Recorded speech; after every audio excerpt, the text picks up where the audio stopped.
Assalamualaikum warahmatullahi wabarakatuh. Selamat pagi semuanya. Berjumpa lagi di kelas fisika kelas 11. Nah, di kelas ini kita akan belajar, pada sesi ini belajar tentang fluida statis. Pasti kalian bertanya-tanya, apa itu fluida? Fluida itu ialah zat yang dapat bergerak. Zat yang dapat bergerak itu apa? Zat cair dan gas. Jadi fluida itu mewakili zat yang bergerak, yaitu zat cair dan gas. Sedangkan zat itu sebenarnya ada 3, ya kan?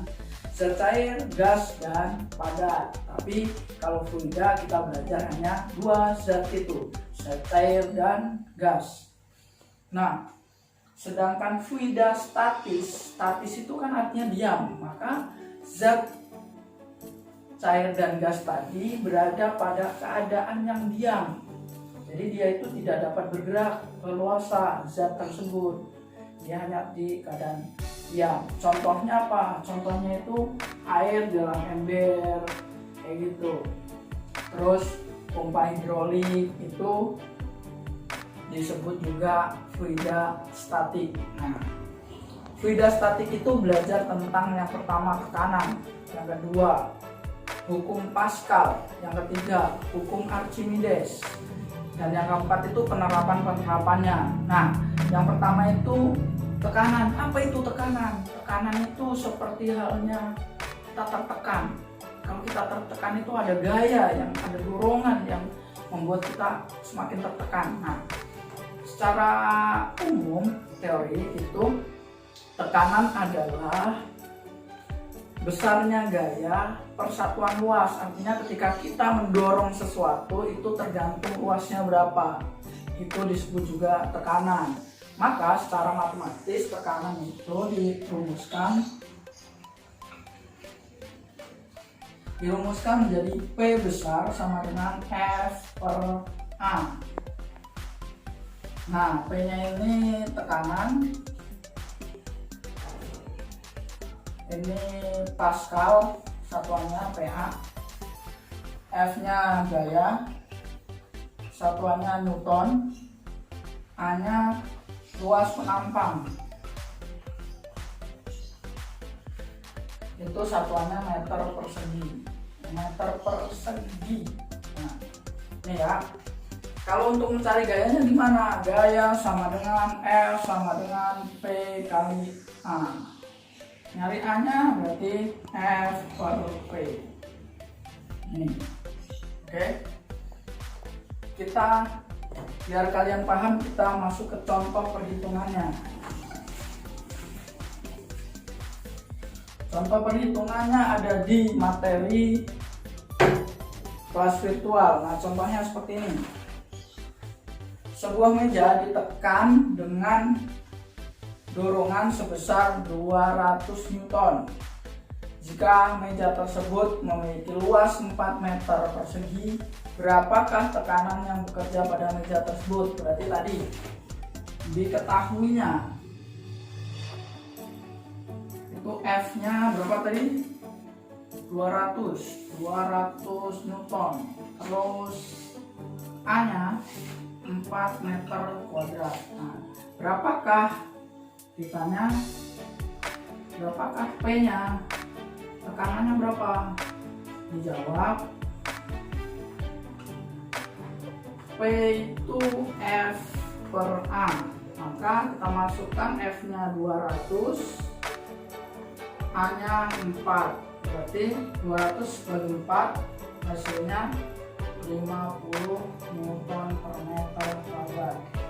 Jadi hasilnya tekanan ketika kita mendorong meja tadi dengan gaya 200 dan luasnya meja itu 4 meter persegi, maka hasilnya 50 Newton per meter persegi. Nah, yang kedua itu kita belajar tentang tekanan hidrostatis. Pasti kalian udah pernah, ya kan, menyelam. Kalian pernah menyelam dalam dasar kolam, itu terasa sakit di telinga kita. itu karena adanya tekanan hidrostatis atau tekanan yang disebabkan oleh air. Nah, tekanan hidrostatis itu secara matematis itu dirumuskan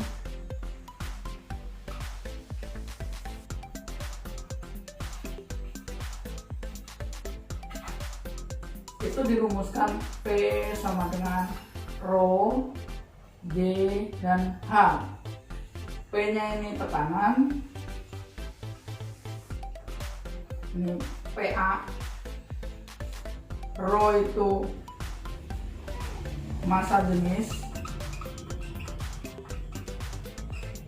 cairan, berarti kilogram per meter pangkat 3.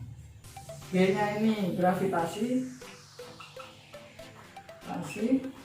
meter per sekon kuadrat, dan H-nya ini kedalaman, meter. Jadi kalau semakin dalam kita menyelam ke dalam air itu, maka tekanannya itu juga akan semakin besar, kayak gitu. Maka dirumuskannya itu P sama dengan Rho, G, dan H. Tekanan sama dengan massa jenis air dikalikan dengan gravitasi yang di dalam air dikalikan dengan kedalaman kita di dalam air. Gitu. Contohnya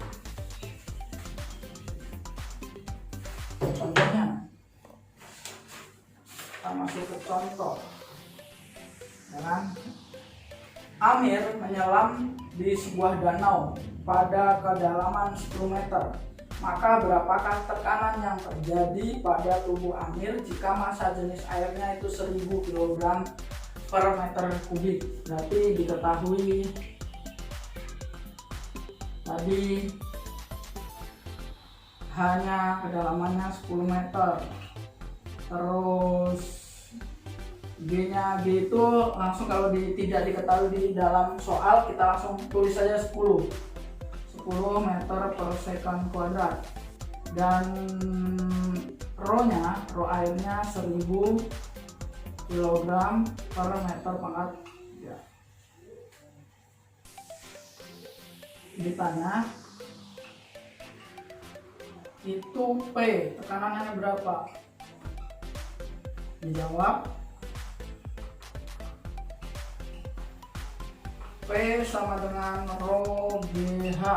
Berarti P sama dengan Rho-nya itu 1000, G-nya 10, H-nya 10. Berarti 100.000 Pascal.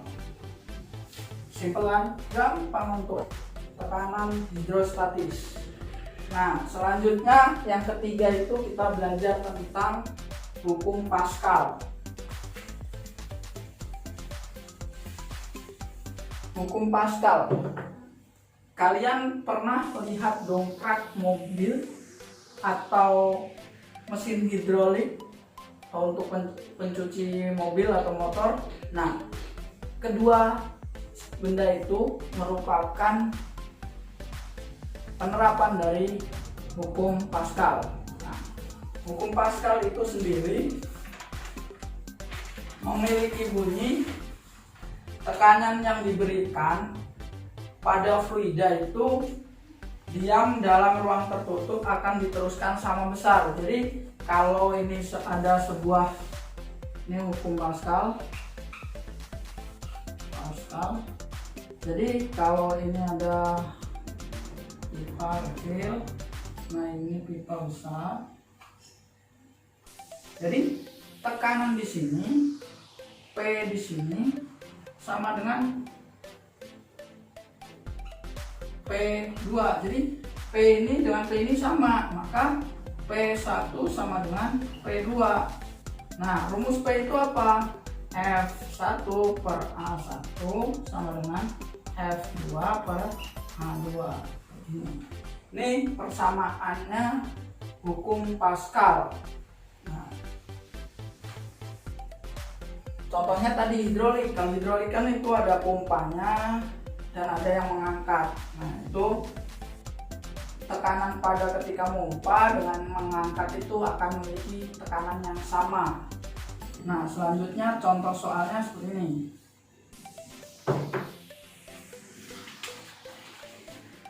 Sebuah dongkrak memiliki luas pada pompanya itu 2 cm. Berarti diketahui itu A1 itu 2 cm kuadrat. Gayanya ya kan, diberikan gaya 400 Newton. Berarti F-nya 400 Newton. A2 nya,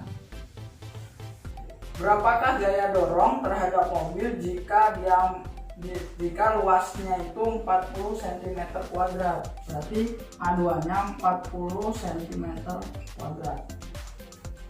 Ditanya, ini tadi F1, ini F2. F2 nya berapa? Dijawab kan F1 kan P1 sama dengan P2, berarti F1 per A1 sama dengan F2 per A2, berarti F nya 400 per A1 ini kita bikin ke meter kuadrat, berarti dibagi 1 naik 100 berarti 10.000, berarti 0,0002 sama dengan F2 yang ditanya per A2 40 itu dibagi 10.000 berarti 0,004. Nah, kali silang ya, F2 kali 0,0002 sama dengan 400 kali 0,004. Berarti F2 sama dengan 400 kali 0,004 per 0,0002. Ini biar gampang sama-sama dikali 10.000. 10.000 ini 10.000.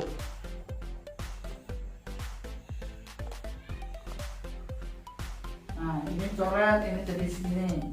Berarti ini 40, berarti 400 kali 40 sama dengan 4 kali 4 16 000 Pascal. Jadi hasil bukan ini belum dibagi, berarti ini 2, berarti 20. 400 kali 20 berarti 8.000. Hasilnya 8.000 Pascal. Nah, untuk pertemuan hari ini sekian saja. Nanti hukum Archimedes dan penerapannya kita lanjutkan minggu berikutnya. Sekian, wassalamualaikum warahmatullahi wabarakatuh.